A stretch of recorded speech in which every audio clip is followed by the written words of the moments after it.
How do you grow like a VC-backed company without taking on investors? Do you want to create a lifestyle business, a performance business, or an empire? How do you scale to an exit without losing your freedom? Those are the questions, and this show is the answer.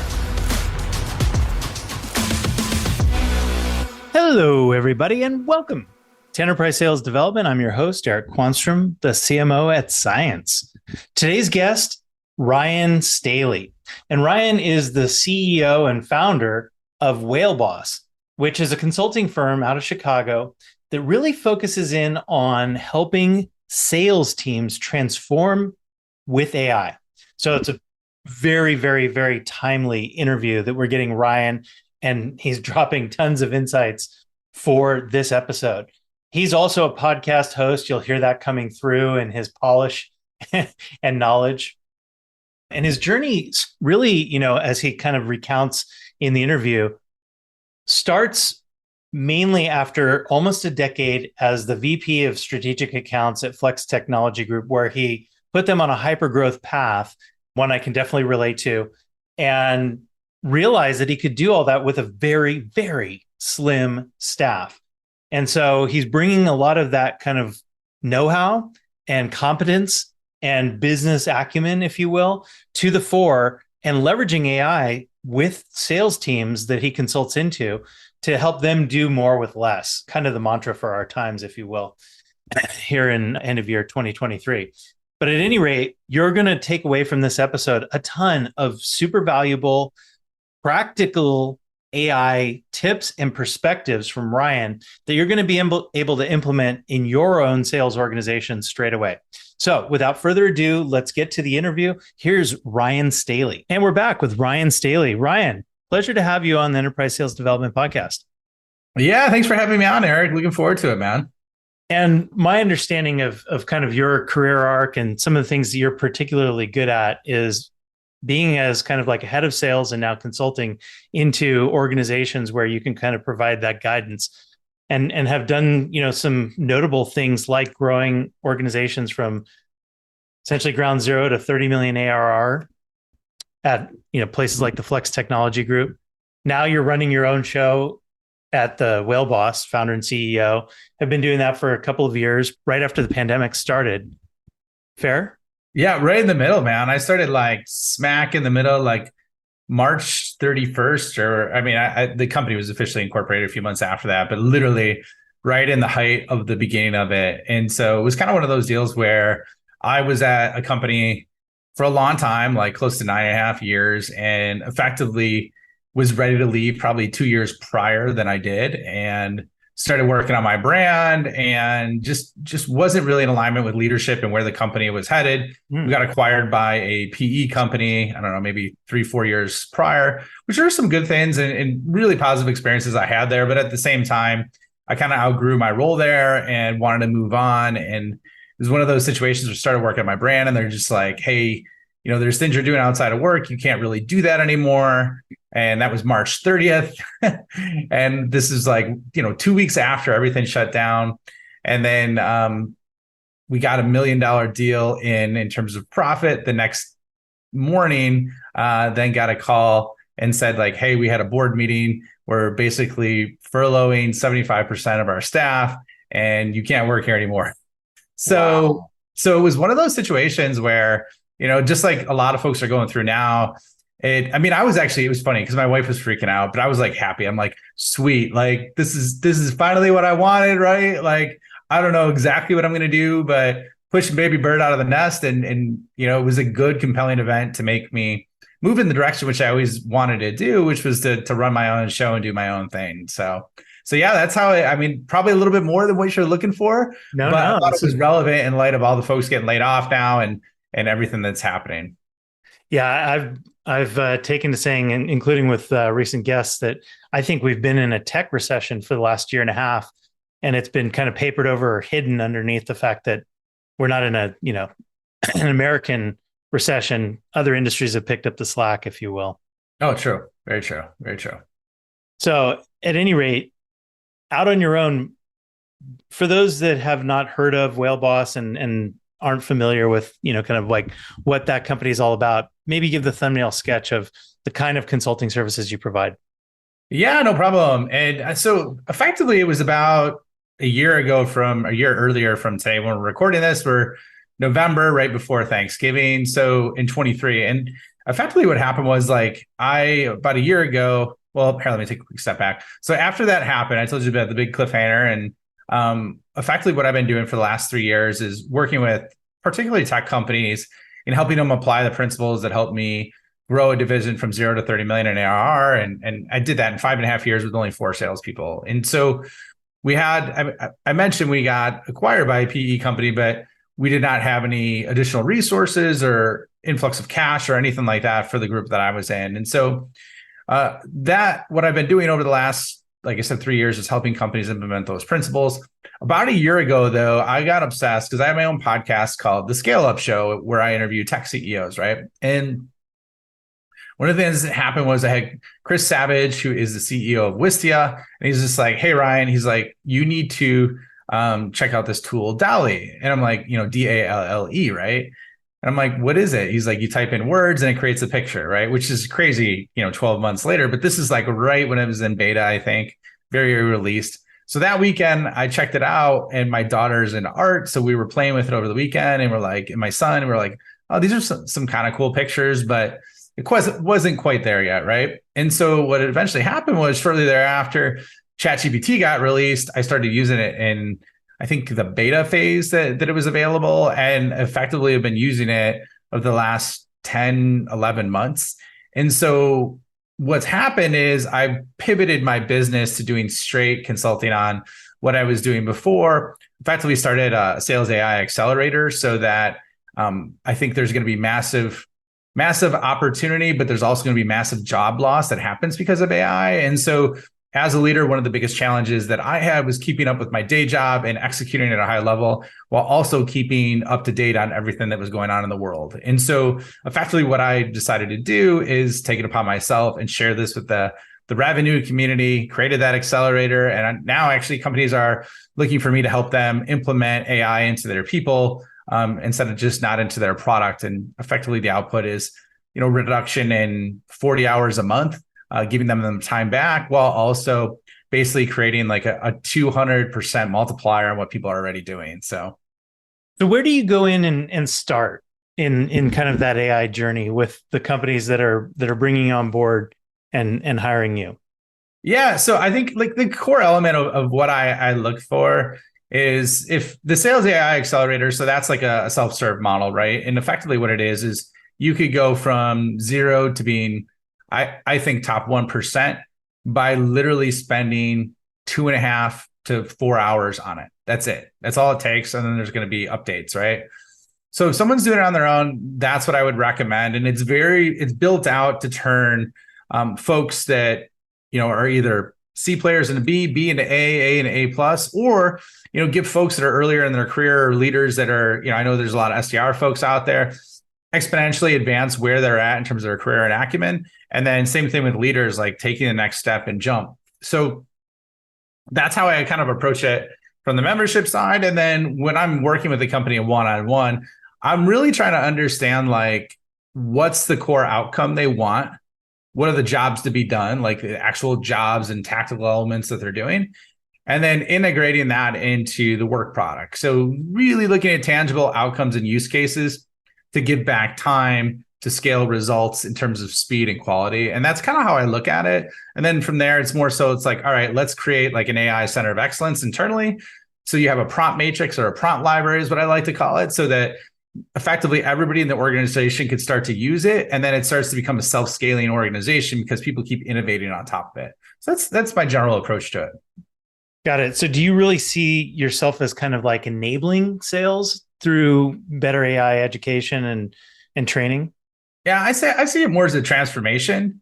Okay. I think instead of just enabling is like, I think in my mind, it's like getting people incrementally better.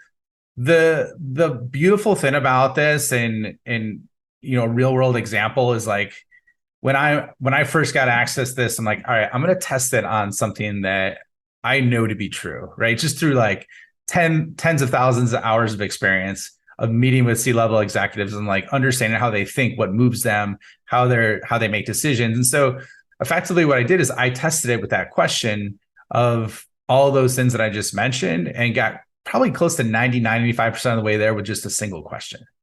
Okay. So once I saw that, I was like, holy shit, this is a game changer because it can scale like 5 different areas that I've pinpointed: time, execution, acumen, money, and skills. And so those are the 5 components. And it's like a team's acronym because effectively, if you know how to use AI, you can have your own teams, I should say, of people working for you. So let's take one of the 5 and go kind of like semi deep dive, or at least below the surface. How's that? Maybe acumen might be one of the more interesting ones because theoretically you've got trillions of learning parameters in any generative AI tool that you might use, and developing better business acumen, I think, is every salesperson's dream if they're paying attention. Right? Yeah, because then it converts to the relevancy. So go ahead, Eric. Sorry, I didn't mean to cut you off. No, go hit that thought. Okay.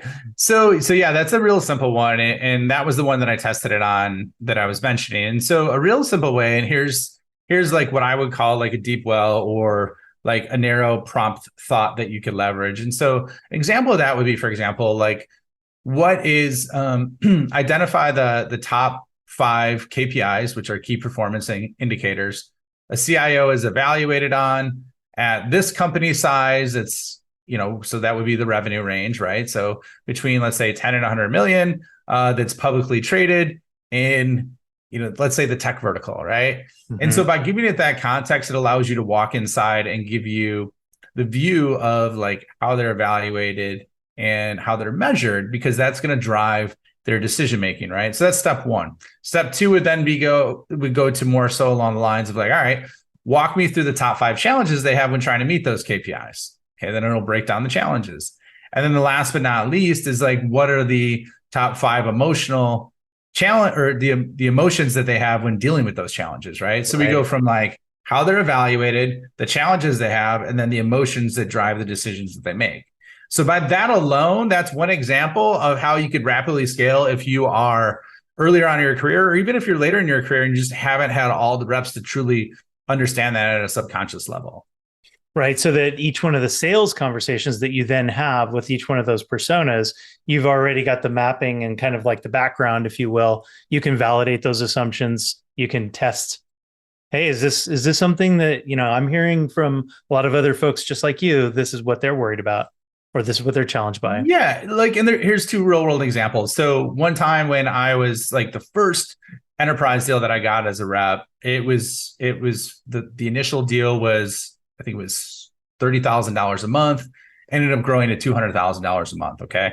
So big opportunity, was a managed services deal. And one of the things that I found out, and I had to go through the cycles and I had to work on this, is how the director of strategic sourcing got compensated, and found out that he had like almost like a reverse quota for cost savings, and he had to hit that number. And if he hit that number, then effectively he got a bonus, and their year end was in September, the end of September. So I reverse engineered a deal to effectively help him hit his goal, which helped him push the deal through and do it, because it was really good for the company, but it was really good for him. So that's an example as a rep. Now, the other side of this is when I was leading a team and we were sitting at Lowe's. I think Lowe's is like Fortune 55. And when I say Lowe's, I mean the competitor of like Home Depot, right? Like that Lowe's. Yep. There's another Lowe's. Not the theater Lowe's. Yeah, not the theater, right? And so one of the things that when we were sitting with them as well, we were sitting with some senior leadership, and they're like, yeah, you wouldn't believe like what happens with these sales teams that come in here. I go, well, what do you mean? And they go, most of them are just talking general about their product, and they don't really know our industry and our vertical and the real specific challenges that we're having. And so basically what this is a cheat code to enable that, no matter what your starting point is, what your level of experience is. And all it takes is just understanding the right prompts, the right questions, and you can get, we used to take decades into minutes. Yeah. I mean, anyone that's spent even a modicum of time with generative AI tools, whether it be ChatGPT, Claude, Bard, any of the open source models, I think is genuinely probably taken aback by the level of detail, thought, and logic that is applied to virtually any output that is created. And I'm curious, we've talked as a society now about the words prompt engineering for about a year. And how do you define that term, and how do you like to think about is what you're teaching effectively a form of prompt engineering for sales? To an extent, right? Like what I found the biggest barriers, and actually, if you look at OpenAI's adoption rate or their churn rate, a lot of it's based on the fact that people don't know real world business cases on how to use it. Right. So effectively, with my solution, what I do is the good thing is I've been through all those. I've been a leader through all those, so I understand them. And obviously, I'm not going to have every single one possible, right? But I've mapped the most common ones and effectively designed the prompts around them, design and identify the business use cases, and then give them the ability to basically type out one word and have these long, extensive prompts built out, which yield really good results. So what I'm teaching folks is not really like, you don't need to learn how to be a prompt engineer. You don't even need to learn how to identify the business use cases.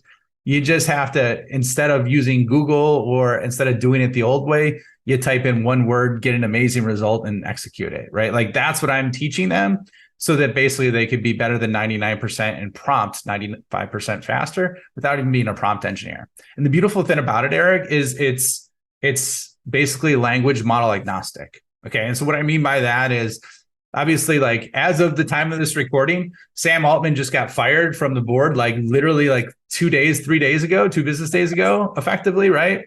Then he got rehired by Microsoft yesterday, and now they have a new CEO. And so it's been a shitstorm.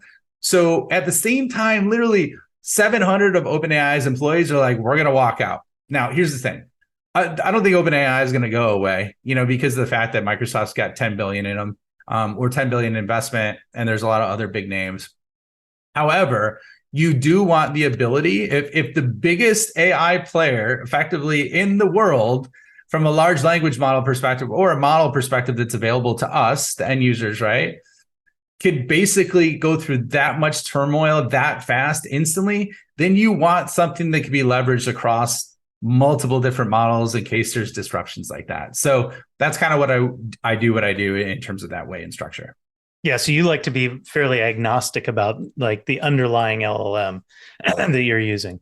Well, yeah, because all of them have strengths and weaknesses. Like none of them are perfect yet. They're still figuring that out. Like for example, Bard could be really good for real-time research. However, if you give it too much, it'll start making shit up, right? Claude has very good examples too, where, you could get like you could type in one word, like in the Sales AI Accelerator I have, you could effectively get an entire research from a 10K report, an annual report, and it does the best at that. Whereas ChatGPT does so many other amazing things, you just want to leverage them for their strengths and weaknesses. So you're taking a bit of your context, if you will, from real-time information, and then putting kind of, forgive me for putting it this way in my mind and tell me if I'm even remotely close to accurate, but putting the AI in the middle between kind of like the sales interaction with the clients that you're going to be interacting with, and kind of like real-time trends or information or background that you want to gather about that organization, that individual. Yeah, I mean, there's all different use cases. There's objection handling, there's research prep, presentation prep. I mean, and you could do effectively automated research where you do research in seconds, right? That used to take 20, 30 minutes, right? There's the acumen stuff that I mentioned. So there's a wide range of different use cases that you could leverage for it. Yeah.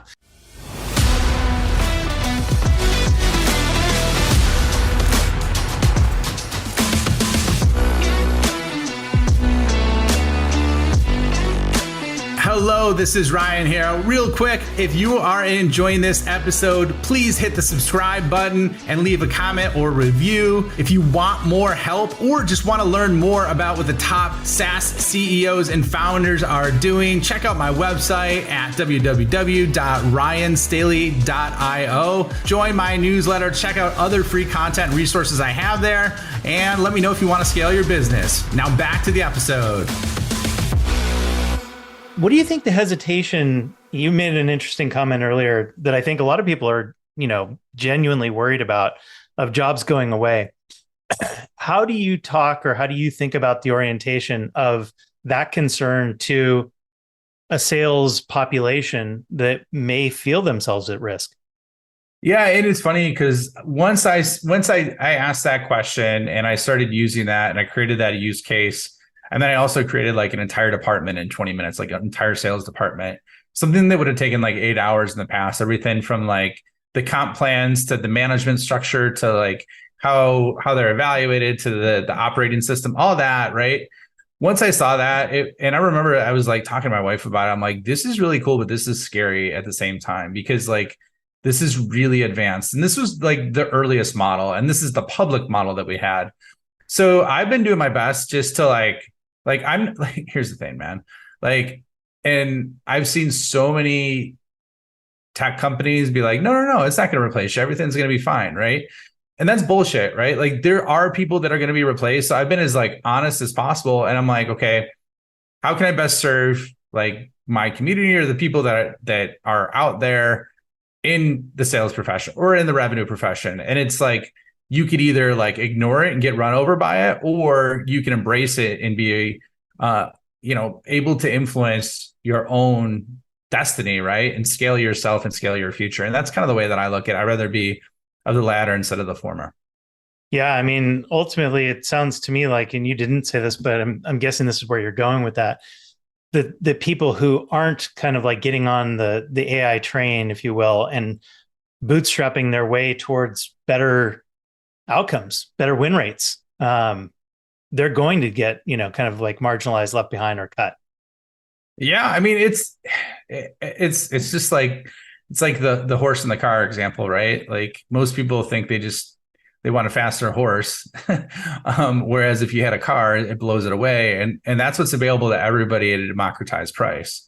Right. So like I'm a believer too. Like what's going to start happening is you're going to have folks, and I'm no spring chicken by any means, but like what I would say is like there's going to be like 29-year-old sales managers or sales leaders that are replacing 40-year-old plus sales leaders that have massive experience and results because they know how to use AI and the older folks don't, right? Right. Like, and it's not just an age thing. It could be the same thing if they're the same age, but like the and this is here's an example. Did you see the study that Harvard did on this at all by any chance? I may have, but for the Okay. purposes of the Yeah, so discussion. I'll be super quick on it. So Harvard and BCG Consulting, which is a very very reputable consulting company, effectively did like the largest scale study in terms of behavior with 800 consultants, right? And these aren't consultants like entry level folks. These are folks that like you have to have a master's to get a job there, right? Like the minimum pay I think is probably like a buck 25 or 150K. So these aren't like people that have no educational foundation. These are really sharp people. And so effectively they gave half of them the use of ChatGPT without any training, half of them not. The ones that used it had 40% higher quality results. They did it in 75% of the time, and they did 12% more. Okay. So you're like, Ryan, whatever, that those percentages are great. When you add all those up, effectively that's a 210% improvement over the ones that weren't using it. When you factor in speed, quality, and speed, right? Speed, quality, quantity, and speed is the three words. So Mhm. yeah. Well, and they had defined that study, I think, around kind of pre-existing determinations of success. And one of the things that I remember about reading about that was that the biggest leaps were made by the poorest performers coming into the study. That was a different study, but there was a study done on that as well. So, I've seen it that way. MIT did a study where it could literally 2 to 3x your top performer, and then the middle tier gets 30 to 40% uplift. So there's been a different range of studies. I know which one you're talking about. I can't remember who put that on. The reason why I reference the Harvard one the most is because that's the largest like sample size of people, and it Got seems it. like it was the longest in duration, right? But yeah, even there's examples of that too, right? Where folks that are just kind of C players become A players if they're using AI too. I mean, there's all different use cases like that or examples. So yeah. If you think about this and kind of pull it back down into the world of, where do sales conversations start? Kind of the land of sales development for a lot of tech company clients like those you're probably very familiar with. How do you think that they and that population should go about leveraging AI. Best case scenario, as we sit here, end of 2023. Yeah, it's a great question. So here's what I would say. Like, it depends on the maturity of your organization is kind of what I think, right? Like, and it depends on the performance of your organization. However, like, there's core components that you could leverage regardless of the size or situation or role. And so I think, like, the way I would implement it with the team and leverage it instantly in the areas I would is I would take this model. I would effectively, if I was a leader, and most leaders don't know this, they've quote unquote played with it or used it for emails, right? Which is like one millionth of a percentage of what's possible. I would do some just like exploring. Like, you could literally look at my LinkedIn profile, look at my last like few months of content. I post on this stuff all the time of actual use cases. You could look at that and get an understanding of what's possible. Because I'm like, part of the reason why I focus on this too is most people would just throw like massive prompts out there and not really align with business use cases. I actually have real business use cases. So it doesn't have to be me. It could be someone else, right? But once you start to understand like real business use cases for it, then what I would recommend is you take that data, you share it with your team at your team meeting, right? And then what you do is you task your team. You say, hey, everybody in here is responsible for taking 2 hours over the next week and identifying at least 3 use cases in their day-to-day job that they could leverage this, right? And then you have to come back and present the results of that to the team at our next meeting a week from now. Then what you do is you have everybody present. What does that do? If they're going to present to their peers, they're going to make sure that they have their shit together, right? Mm-hmm. But what it's also going to do is it's going to surface real use cases, and there's going to be overlap, and there's going to be ones that jump out more than others, and there's going to be excitement that's created from an organizational perspective. So then from there, what you could do is you could start to scale that, innovate, and work on that week in and week out. And before you know it, you start to develop like an innovation library on how to utilize that. And so like, if I were starting today and we haven't implemented, that's the number one thing I would do. Of course, like, I mean, there's folks like me that you could just leverage my membership and have the easy button for it, right? Or if you need help setting it up, I do help companies set these things up internally. But like, that's where I would start just to get it rolling, because like, if you do that now, your whole 2024 is going to look completely different, because things are going to keep changing and evolving. There's going to be GPTs that are released, which they've already been started to be released, but there's going to be a store. And then there's going to be agents that are released next, which are autonomous AI components that are leveraged as well, which I think will be a game changer as well. Yeah, because those autonomous components are effectively going to be like an if this, then that, kind of where you can program them to do a lot of the things that you would have normally manually done by yourself, and hours eaters, if you will. Mm-hmm. Exactly. And like you mentioned prompt engineering earlier, like the benefit of understanding how to prompt is like, think of it as like the foundational prompting is the foundational element of the GPTs and then of the agents, right? Mm-hmm. Like if you look at it, so like you want to understand the foundation that all the models use to deploy everything else. And if you do that, you don't need to spend, $3,000-$4,000 on all this software. You could literally spend $20 a month and effectively have the same access and capability that a lot of those other tools have. Now, granted, there's a lot of tools that you still need and everything like that, but with all these AI tools, that's kind of a way where you could arbitrage the money, if you will. Do you think that the future looks a lot like your past of being able to scale to what could be argued as extreme productivity? You mentioned at the outset, you scaled an organization or a business unit to $30 million ARR for around only 4 salespeople. Mm-hmm. Is that kind of like where we are headed? Yeah, I think without a doubt. I think because like, even if you look at, so have you heard of Midjourney at all? Yep, very familiar. Like Midjourney is a perfect example. I think they have 11 people and they're over 100 million in revenue.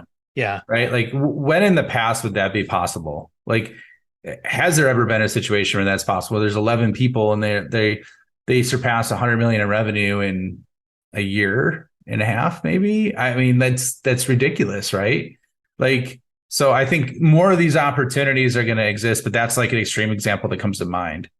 Well, in Midjourney, I'm not even aware that they have any salespeople. Um, Yeah, I don't know if they do. I mean, their product led growth. I mean, their product's only $10, and then there's other tiers to it, right? But like yeah. effectively that's how it is. So And Midjourney is fascinating and for a lot of different reasons, and could be maybe an hour long conversation in and of itself because they leverage um they leverage, kind of like true chat to even produce results, which is kind of like a forced constraint that ends up winning them, I think, a lot of customer loyalty, to be perfectly honest. yeah, it's true. It's really true. So yeah, it's a great tool though. It's like the iterating is the thing. um, and maybe that there's a good kind of like thought process there around every sales cycle is just that, a cycle. And so we're forever as salespeople iterating towards, a better, more effective, higher win rates kind of environment. Wouldn't you agree?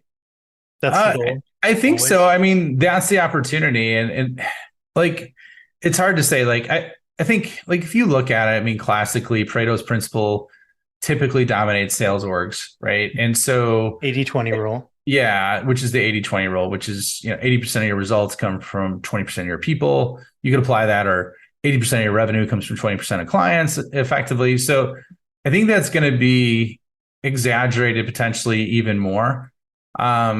Because you're going to have people that are really good leverage that on top of it. And so what's going to happen is if because usually folks that are really like top performers have a hunger, a desire, and a growth mindset to understand more. And that's one of the most critical factors of understanding this. Mm-hmm. So I could see like you just having less salespeople in an organization, but having the really really good ones with this support mechanism around them, so they're like superhuman, right? So they might be able to do 2x what they were doing before. So like that's kind of where I see things going in this space. So it might be like a Hunger Games-esque kind of survival of the fittest, if you Could will. be, man. I mean, I don't know. The weird thing about it is like for example, me, like I'll give you myself as an example. Like we just talked about Midjourney. So Midjourney is like a graphics generator that gives you really insane pictures if you put in the right prompts, right? Hyper detailed, photorealistic, like stunning pictures if you do it the right way. So like I am not good at creating graphics by any means. Like I suck at it, right? And so when I mentioned teams before, the ability to leverage skill, like I could literally create images that used to take like a really, really good graphic designer to do. And it took me maybe 45 minutes to learn it. And I'm at that skill set now. Right. Right. So there's things like that. There's like, I now have access to a copywriter, on my own staff that I never had before. Right. Mm-hmm. So like there's all these different capabilities. So even if you're not a top producer now, but you embrace what's out there and what's available to you and just use the damn thing, right? You're going to be really, really good, like insanely good compared to other people. Because here's the other thing, Eric, that's really been wild about this is like I started doing an AI log, effectively like a wins log that I had. Mm-hmm. And what I would do is I'd write down, what I used it for that day that was new, right? And then I also wrote down like what are ideas or other use cases I could leverage it for. And so what started to happen is it started to stack on itself. And then I got more and more ideas of what's possible that could really, really help people. And so like just by taking continuous action, even if it's small, even if you just leverage ChatGPT instead of Google a couple times a day, you're going to start to see what's possible and where it could take you. That's actually a great forcing function or a good healthy habit to be in, right? Like it's anything you would have done as a Google search, maybe, 1 out of 10 of those translate into generative AI. Yeah. I mean, it's so easy and you don't have to deal with all the ads and crap. And Yet, so it's funny because you get really good responses if you do that, right? So would your recommendation also be to, kind of like take premium licenses for any of the or all of the generative AI tools? yeah, I think like, and now this could change, right? We're literally 3 days into this whole OpenAI thing, but as of recording, the only one that I really have right now is the ChatGPT one. Claude is starting to become interesting, right? But the ChatGPT one is really, really good as it stands now. So I like that one. And I mean, like literally it's $20 a month. I do have Midjourney as well, but there's other tools like Bard and Inflection AI and Claude that I use literally for free now, right? And so those are some examples of kind of what I would do and recommend. And like even if you're just starting, you could use the free option, right? Yeah. And then, but like the $20 a month is like so worth it. In my opinion, it's like the easiest decision to make possible. One of the other things that I've definitely pulling from this interview, and tell me if I'm way off base on this, is a lot of the sense that I get of you leveraging these tools is also knowing what good looks like, having a sense of, how to create a business case or even how to ideate on what to feed the tool to enable the kinds of outputs that will level up or 2x or 10x any type of results. Is that fair? Yeah, I think part of it definitely is like garbage in, garbage out, right? Like if you're not feeding it good questions, then you're not going to get good answers. It's just like real life. It's just like any discovery call or any sales meeting, right? If you don't ask good questions, you're not going to get good answers. And so, like, I think that's true. And like, what I would say is like a real simple way, if you're listening, you're trying to get started or really want to advance what you're doing, you could write this down. This is super simple, is like literally say like, act like either the role in terms of the experience, though, like a 30-year, let's say you want content, a 30-year copywriter that works at this type of company, right? Or you could say the specific person, like I want to understand first principles, act like Elon Musk, and walk me through the first principles flaws with what I'm recommending here. Like those are examples. The other thing that works really, really well is you give it a description of what you ask it what you're looking for. And then you could say, I want to create different versions of this, right? And then you copy and paste examples of something you really like. That could be a framework. That could be a piece of content. That could be a picture, right? Like with Vision, I literally took a picture at the go-to-market conference I was at of the sponsors and said, hey, I want you to categorize and identify what all these sponsors are providing from a solution perspective and put it to me in a table. And I did that while I was sitting there in the middle of the conference, and it literally did that.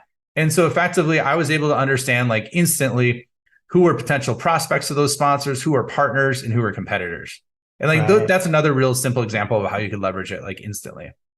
Yeah, that categorization is something that it's terribly good at, especially the premium version of, if you feed up to ChatGPT nowadays, like Excel tables or other kinds of like information, it can dissect it and basically resort and categorize like nobody's business. Exactly.